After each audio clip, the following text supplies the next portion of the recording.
14 years after Sacha Baron Cohen's hit film Borat released to the world, Borat 2 arrived on the scene for Amazon Prime, but was it worth the 14 years to once again see Borat on the screens? In short, no. Borat 2 is not as superior as its predecessor, because what made the first Borat fun was its unexpected nature. No one knew what they were getting themselves into with the first Borat movie, which played into the hands of Sacha Baron Cohen. The comedy came from the obscenity of what we were shown, and that unexpected humour was funny. But with Borat 2, everyone knows what to expect from this movie. Sacha Baron Cohen would go around America and make fun of people while doing heinous acts along the way. In theory, that is funny, but the execution in the film was what let it down.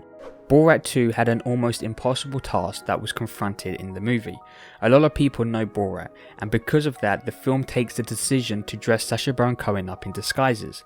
This is the movie's first problem. In essence, we are not seeing Borat in these quirky situations, we are watching Sacha Baron Cohen play many types of characters. It meant that instead of watching a Borat movie, I was watching Sacha Baron Cohen's previous TV show, Who is America? Both Borat 2 and Who is America are very similar, and that made the movie feel like an extended episode of the TV show. This meant that Borat 2 didn't flow as well as the original. That's because it felt as if I was just watching a skit show. But I think the biggest problem for the movie is where the story goes. I don't mind the character of Borat's daughter or her story about becoming her true self. That's fine. It was the humour that came from it. It wasn't funny to see this girl get a makeover so she becomes an attracting prospect to Michael Pence or Rudy Giuliani. I honestly didn't care for that story. The jokes became too focused of making fun of Republicans, and that route of comedy has become very oversaturated. The movie had to do something different in order to become separated from the other jokes that have already been said. I don't think Borat 2 accomplished that. I get it, making fun of Republicans is the cool thing to do, but it is too easy.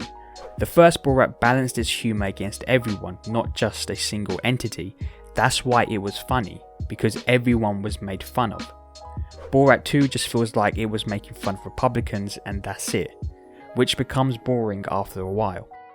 Overall, Borat 2 would be talked about in the next week or so, but ultimately forgotten quickly.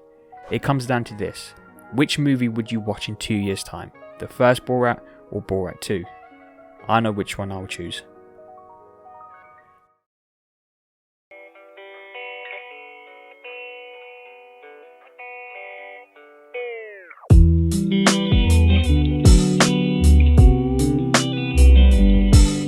To carry on the Sacha Baron Cohen theme, let's talk about the trial of the Chicago 7.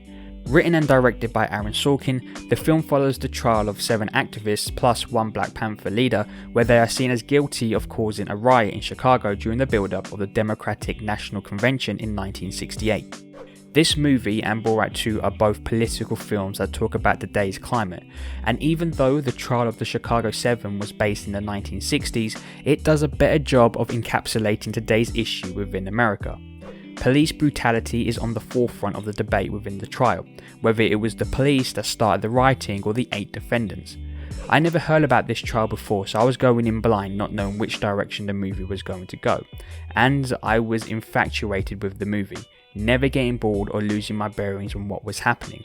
I was thoroughly engaged, and this was down to 2 major aspects: Aaron Sorkin and the actors involved.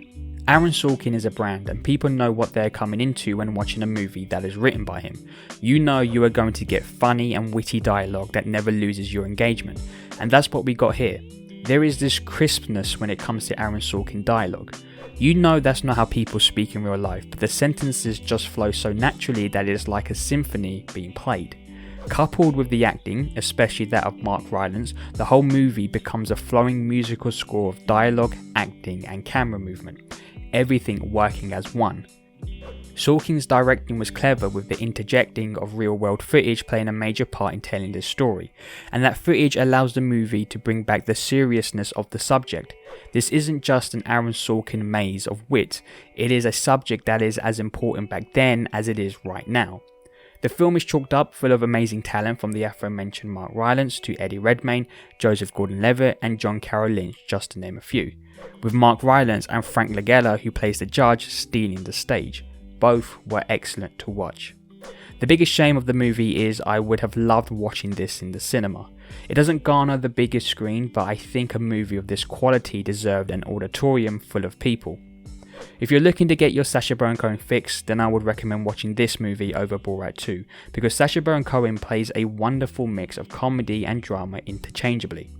Overall, The Trial of the Chicago 7 deserves to be watched because of its cultural importance to now, but also, it's just a damn good movie.